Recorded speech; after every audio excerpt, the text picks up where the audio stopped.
Ceci est un livre audio autogénéré par Google. Collection, éthique, droit et développement durable. Collection, éthique, droit et développement durable.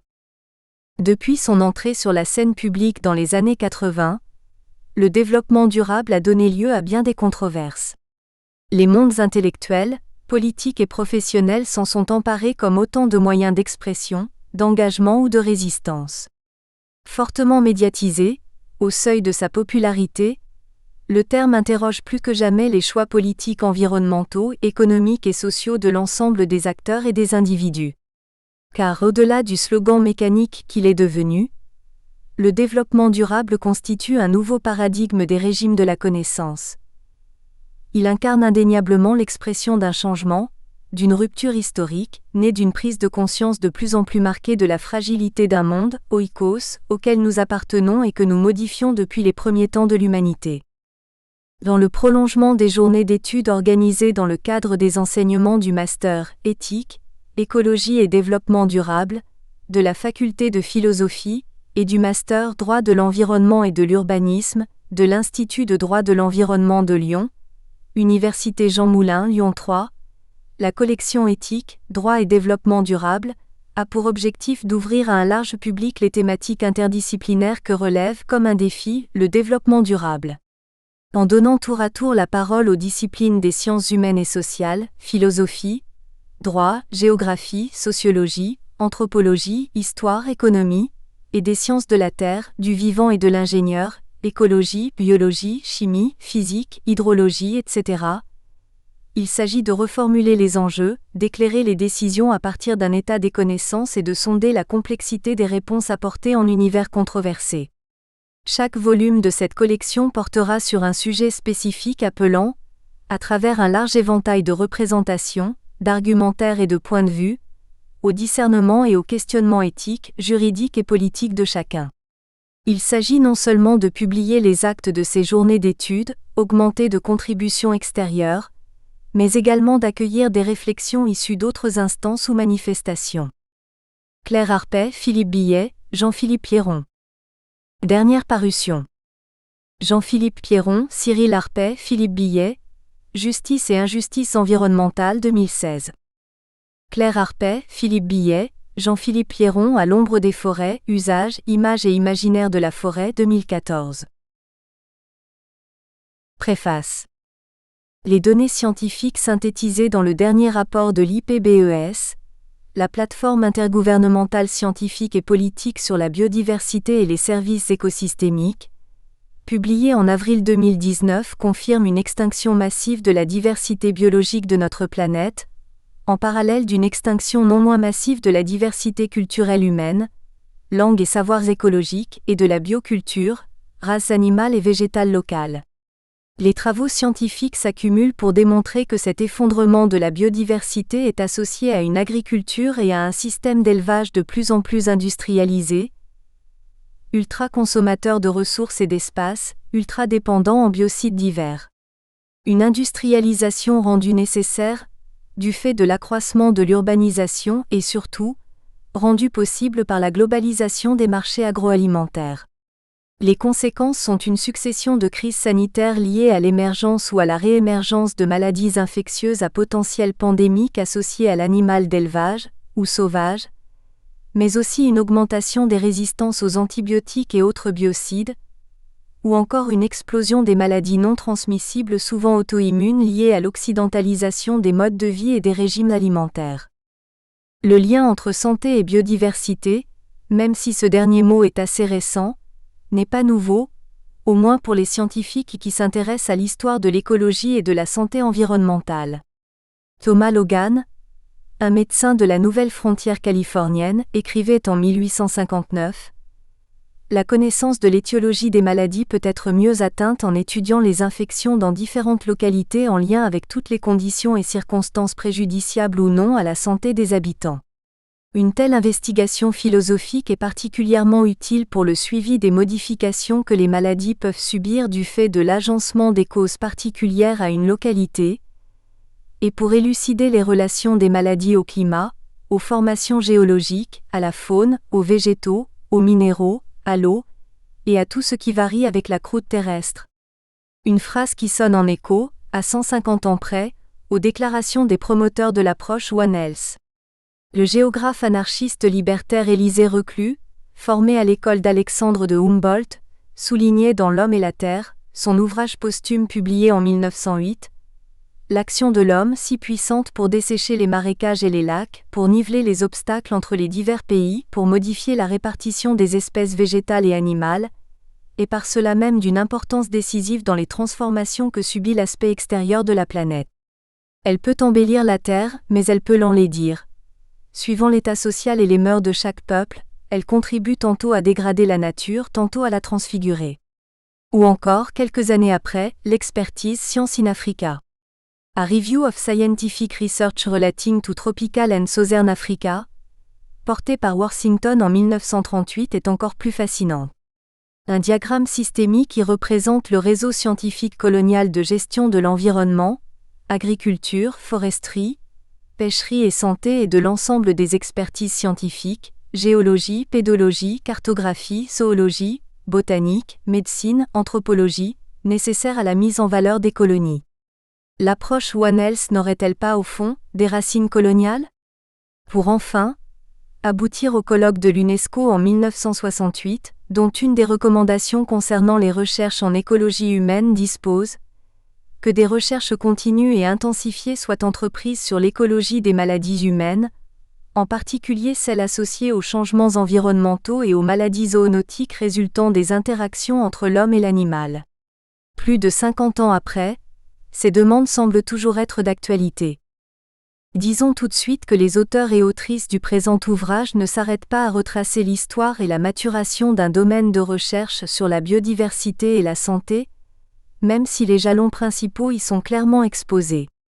Les auteurs et autrices ne se limitent pas non plus à seulement questionner les liens entre écologues et le monde de la santé, ni encore à analyser le discours du scientifique expert, sa traduction, son intégration par des organisations non gouvernementales ou par des relais passeurs au sein de la haute fonction publique. Bien plus que cela, et bien plus original, l'enjeu du présent ouvrage est de nous aider à comprendre comment des travaux portés par les scientifiques des domaines de l'écologie, de l'environnement, des sciences vétérinaires et des sciences de la santé environnementale ont pu créer un véritable agenda d'élaboration de politiques publiques nouvelles autour du thème biodiversité et santé. En ce sens, l'ouvrage est fondamental par sa capacité à décortiquer l'implication sociale et politique des pratiques et expertises scientifiques sur ce que Christophe Després, Sébastien Gardon, Amandine Gauthier et Marie Pinasso définissent comme l'objet biodiversité-santé. Les auteurs et autrices nous donnent très finement les clés de leurs analyses en faisant appel à la sociologie des conventions de Luc Boltanski et Laurent Thévenot, et à la sociologie de la traduction, ou approche par les réseaux, de Michel Callon et Bruno Latour. Étant partie prenante de ces acteurs scientifiques engagés et concernés dans l'élaboration de cet agenda, la lecture de la biodiversité en quête de santé est une véritable expérience réflexive permettant de saisir un fait social comme un objet dont on fait partie intégrante. Serge Morand, directeur de recherche CNRS-CIRAD, Faculty Veterinary Technology, Bangkok, Thaïlande. Avant-propos. Même si, ces dernières années, certaines crises sanitaires, telles la grippe aviaire ou les épidémies des virus Ebola et Zika, ont souligné l'interdépendance entre la santé humaine, la santé animale et la santé des écosystèmes, la prise en compte des liens entre biodiversité et santé est relativement récente. Cependant, depuis la première conférence internationale sur la santé et la biodiversité en 2005, les données s'accumulent et sont portées à connaissance, notamment au sein de la Convention sur la diversité biologique et du Programme des Nations Unies pour l'environnement. En parallèle, l'initiative Une seule santé s'est progressivement ouverte aux questions environnementales, alors qu'au départ, les actions étaient exclusivement centrées sur les santés animales et humaines. Plusieurs initiatives françaises, au nombre desquelles le colloque « Notre santé dépend-elle de la biodiversité ?», qui s'est tenu à Lyon, en 2014, sous l'égide de l'Association Humanité et Biodiversité, de Vétagrosup et de la région Rhône-Alpes, ont contribué à la diffusion des connaissances sur les liens entre biodiversité et santé. En termes de recherche, Il est à présent reconnu que notre santé ne peut être totalement déconnectée de la biodiversité. L'homme fait partie de la biodiversité et notre espèce, comme les autres, est le résultat de 3,5 milliards d'années d'évolution biologique.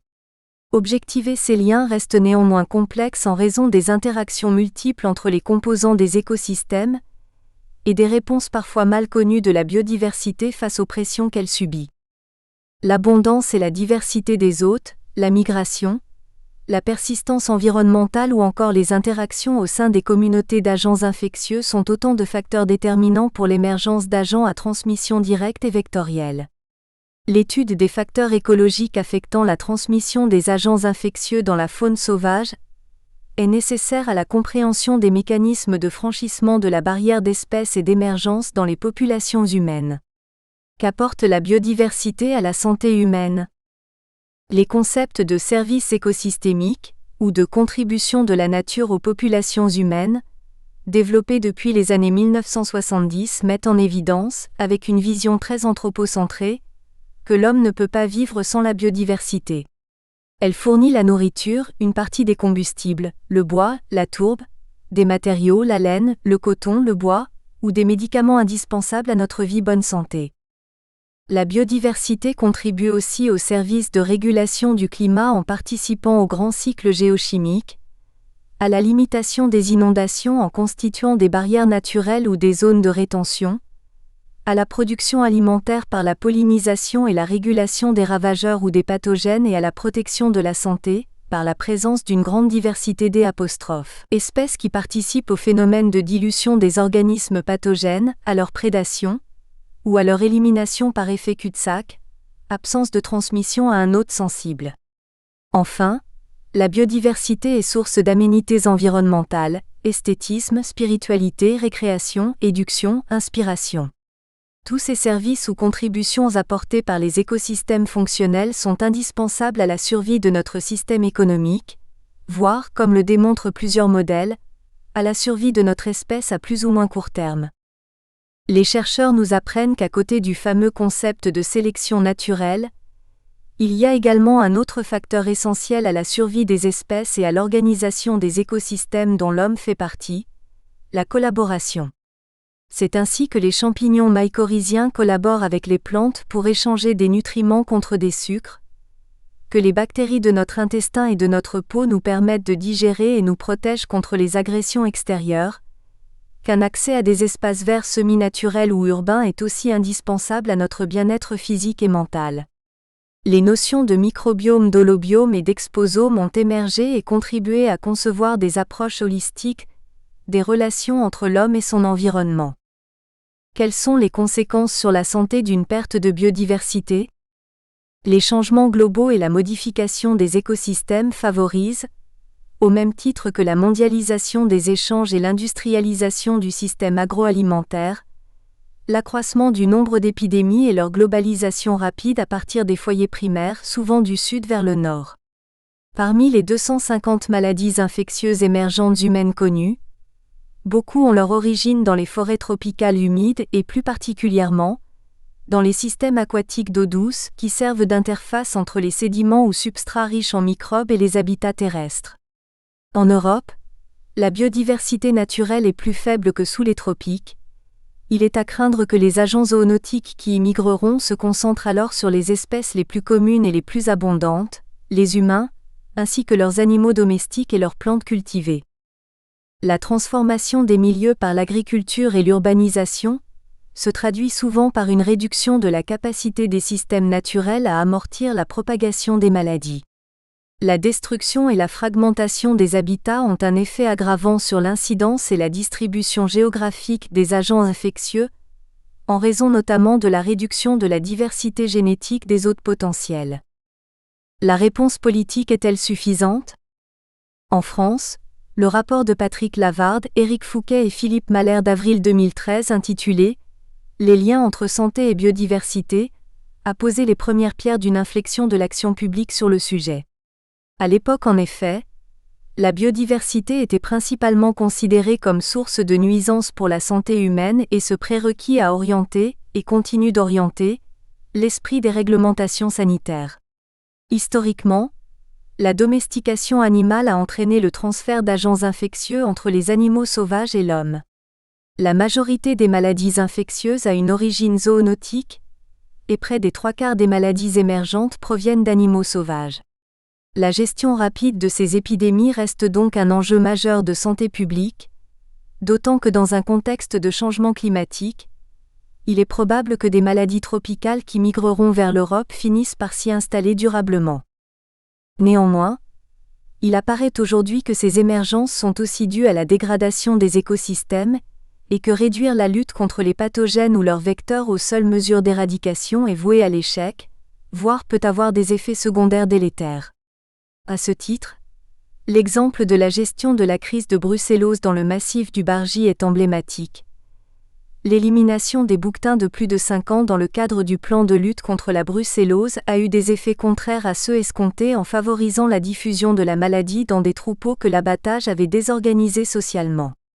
Les maladies, dont les zoonoses, sont des processus écologiques naturels au sein des écosystèmes. Leur éradication peut ne pas avoir que des effets positifs, car d'autres parasites ou pathogènes sont susceptibles d'occuper les niches écologiques laissées vacantes. Une des avancées majeures, qui a pris acte des nouvelles connaissances sur le sujet, a été l'inscription pour la première fois, dans le 3e plan national santé-environnement, d'un axe santé et biodiversité, initiant la conduite de 2 expertises collectives sur des questions innovantes: les effets bénéfiques de la biodiversité pour la prévention et la lutte contre les maladies et les effets positifs des espaces verts et des espaces de nature urbains sur la santé. Ces 2 expertises ont été lancées avec le concours de l'Agence française pour la biodiversité et de la Fondation pour la recherche sur la biodiversité. La première revue systématique, conduite sur plus de 12 500 articles scientifiques, est achevée et a permis d'avancer sur notre compréhension des interactions entre maladies infectieuses et santé des écosystèmes. Dans le cas de la bilharziose, l'étude a ainsi démontré que la prédation naturelle était un régulateur efficace des populations d'hôtes du pathogène et a un effet positif sur la prévalence de l'infection humaine. Pour la maladie du Nil occidental, les résultats sont plus partagés, mais plusieurs études confirment qu'il existe un effet de dilution dans les écosystèmes avec des communautés d'oiseaux diversifiées. Enfin, dans le cas de la maladie de Lyme, les études ne démontrent pas de lien entre la richesse des hôtes et la prévalence de la maladie chez l'homme, mais une des pistes intéressantes à creuser est l'activité des mammifères prédateurs en termes de régulation des populations de rongeurs porteurs de tiques et donc de diminution du nombre de tiques dans un écosystème. De manière générale, il existe peu ou pas de production scientifique sur les liens entre prévention et écosystème, et si la recherche liant les arboviroses tropicales avec le paysage et l'usage des sols est relativement fournie, il y a très peu d'études sur les liens entre les fonctions écologiques, prédation, compétition, dilution, amplification, et l'épidémiologie des arboviroses tropicales au sein des écosystèmes. C'est une piste d'action importante en termes de stratégie nationale de recherche dont l'objectif devrait aussi être de fournir des données suffisantes et robustes pour appuyer les autres politiques publiques, notamment les politiques sectorielles comme la santé, l'agriculture, l'industrie, etc. Il est à noter également que plusieurs autres actions du plan intègrent ces liens positifs entre santé humaine et biodiversité. C'est le cas de l'action 12, relative aux leviers pour améliorer la gestion des risques sanitaires impliquant la faune et la flore sauvage, de l'action 27, qui propose, parmi les stratégies intersectorielles locales pour lutter contre les vecteurs de maladies transmissibles, de faire des expérimentations de méthodes de lutte compatibles avec la préservation de la biodiversité et de Action 81 qui incite à développer la recherche interdisciplinaire sur les liens entre santé et biodiversité. Aujourd'hui, ce n'est plus tant d'une question d'objectifs collectifs que de 2 décisions publiques. À l'heure de la rédaction du 4e plan national santé-environnement, il est urgent de reconcevoir l'ensemble de l'action publique, notamment dans le domaine de la santé humaine et animale, dans une vision plus écosystémique et de renforcer les recherches sur les fronts de sciences conjoints ainsi que sur les freins et leviers d'une action efficace en faveur de la biodiversité, pour aussi, ne serait-ce que de façon purement égoïste, protéger la santé humaine. Préserver et favoriser celle-ci, c'est investir en faveur de la santé humaine de demain. Thierry Galibert, membre du Conseil général de l'environnement et du développement durable. Hélène Soublet, directrice de la Fondation de la recherche pour la biodiversité, coprésident du GT1 Santé Biodiversité, du PNSE 3. Remerciements. Nous souhaitons remercier Claire Harpé et Philippe Billet pour leur précieuse relecture critique et leur accueil dans cette belle collection. Nous tenons aussi à remercier l'École nationale des services vétérinaires, VetAgroSup, l'UMR Territoire et l'Agence française pour la biodiversité, qui ont rendu possible la réalisation de ce livre. Nous remercions aussi nos étudiants, élèves agronomes, vétérinaires ou issus des parcours de santé publique vétérinaire et de sciences politiques, nos collègues assistantes, encadrants ES, enseignants-chercheurs, nos partenaires et commanditaires qui ont contribué de près ou de loin à cette recherche collective et interdisciplinaire. Introduction. Au même titre que la problématique du réchauffement climatique, la biodiversité et notamment ses enjeux de préservation, est devenue une des préoccupations environnementales majeures des instances politiques, scientifiques et sociales à l'échelle nationale et internationale. L'érosion de la biodiversité toujours plus rapide et les enjeux qui en découlent sont l'objet d'une prise de conscience et d'une mobilisation d'un nombre croissant d'acteurs. L'Union internationale pour la conservation de la nature, UICN, indique qu'en 2017, 28% des espèces étudiées, 91 523 espèces, sont menacées, la France figurant parmi les 10 pays en hébergeant le plus grand nombre du fait de ses territoires ultramarins.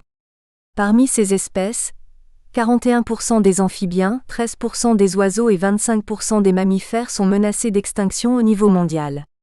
La même année, une étude indique que plus de 75% des insectes volants, sur un échantillon de réserves naturelles, ont disparu en Allemagne dans les 27 dernières années.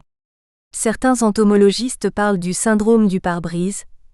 Il y a 20 ou 30 ans, lors d'un trajet en voiture, le nombre d'insectes écrasés sur le pare-brise à la fin d'un trajet était bien plus conséquent qu'aujourd'hui. La mise en politique de la biodiversité s'opère de manière progressive, sous l'influence centrale des ONG et des scientifiques en tant que lanceurs d'alerte ou en tant qu'entrepreneurs institutionnels. Avant le sommet de Rio en 1992, les préoccupations se portent sur la protection de la nature avec l'instauration de politiques de conservation d'espèces et des aires protégées, de protection de la flore et de la faune sauvage, sur le fondement, entre autres, de traités internationaux, la Convention de Ramsar de 1971 sur les zones humides, la Convention de Washington de 1973 sur le commerce des espèces de faune et de flore sauvages menacées d'extinction, CITES, ou encore celle de Bonn de 1973 sur la conservation des espèces migratrices appartenant à la faune sauvage. En France, la loi numéro 60A708 du 22 juillet 1960 marque la création des parcs nationaux. Comme le souligne le sociologue André Micou, en même temps qu'on dédie l'espace rural à l'agriculture, on affecte les territoires qui n'y sont pas propices à la protection de la nature. La loi sur la protection de la nature du 10 juillet 1976 instaure le statut d'espèce protégée et d'espace protégé. Puis, le champ des problématiques environnementales s'est ouvert à celui du développement durable pour aboutir à l'émergence du concept de diversité biologique, puis à celui de biodiversité. Dans les années 1980, le développement de l'écologie comme discipline scientifique, en particulier la prise en compte des interactions spatiales entre les différents écosystèmes, la variabilité temporelle et l'influence des activités humaines mettent en avant les enjeux de diversité. Si le néologisme biodiversité apparaît à la fin des années 1980, il s'inscrit dans les arènes internationales à travers la signature de la Convention sur la diversité biologique, CDB, en 1992. Une ouverture vers des domaines jusque-là négligés par les politiques conservationnistes, l'agriculture, le commerce, le développement, se réalise. 3 objectifs principaux sont fixés: la conservation de la diversité biologique, l'utilisation durable de ces éléments constitutifs et le partage juste et équitable des avantages découlant de l'exploitation de ces ressources génétiques. Depuis son approbation, la Convention sur la diversité biologique a connu 12 conférences des parties COP, espacées d'1 an pour les 3 premières, puis de 2 ans pour les suivantes. La COP 5 en 2000 marque une grande évolution avec l'adoption du protocole de Carthagène sur la prévention des risques. Il intègre le principe de précaution et offre un cadre de protection contre ces risques, notamment ceux des organismes vivants modifiés. Après l'échec de l'objectif de stopper l'érosion de la biodiversité, de la CDB, les États signataires réunis à la COP10 à Nagoya en 2010 trouvent un accord global avec l'adoption d'un plan stratégique pour la diversité biologique 2011 à 2020, Vivre en harmonie avec la nature, comprenant 20 objectifs, dits objectifs d'Aichi. Ces objectifs prévoient notamment la mise en place de stratégies et plans d'action nationaux pour la biodiversité dans les différents États impliqués, offrant un cadre souple dans lequel les parties prenantes sont invitées à établir leurs propres objectifs selon leurs besoins et leurs priorités. La notion d'approche écosystémique et de services fournis par les écosystèmes prend place pour la première fois dans les textes institutionnels. En France, le concept de biodiversité a progressivement trouvé sa place dans le champ des politiques de protection de la nature. C'est en 2004 que la concrétisation de l'engagement français au titre de la CDB apparaît à travers la première stratégie nationale pour la biodiversité, SNB, avec le but précis de stopper la perte de la biodiversité d'ici 2010. Tout en intégrant par la suite les différents engagements du Grenelle environnement de 2007, la SNB a ainsi pour ambition de préserver et restaurer, renforcer et valoriser la biodiversité, en assurer l'usage durable et équitable, réussir pour cela l'implication de tous et de tous les secteurs d'activité. Arrivé à son terme, une révision en 2011 de la SNB est réalisée, SNB 2011 à 2020. Certains objectifs en accord avec les objectifs d'Aichi sont fixés et 6 orientations stratégiques sont élaborées. Mais c'est seulement le 8 août 2016 que la première loi sur la biodiversité est promulguée, 4 ans après son annonce lors de la conférence environnementale par le président de la République et après 2 ans et demi de débats parlementaires. Cette loi veut être un marqueur fort de l'engagement de la France contre l'érosion de la biodiversité dans le pays. Avec ses 174 articles et ses 6 titres, la loi pour la reconquête de la biodiversité, de la nature et des paysages vise à restaurer, protéger et valoriser la biodiversité. De nouveaux principes sont pris en compte tels que le principe de solidarité écologique, le principe de non-régression, le principe de l'utilisation durable, et la création de l'Agence française pour la biodiversité, AFB, est actée. Depuis les préoccupations premières de conservation des milieux naturels et des espaces sauvages, le champ de la biodiversité n'a cessé de s'étendre suivant la tendance observée pour le changement climatique par l'annexion de domaines d'action publique variés. Le champ de la biodiversité s'élargit entre autres à la valorisation économique, la biosécurité, la propriété intellectuelle sur le vivant, la santé publique, etc.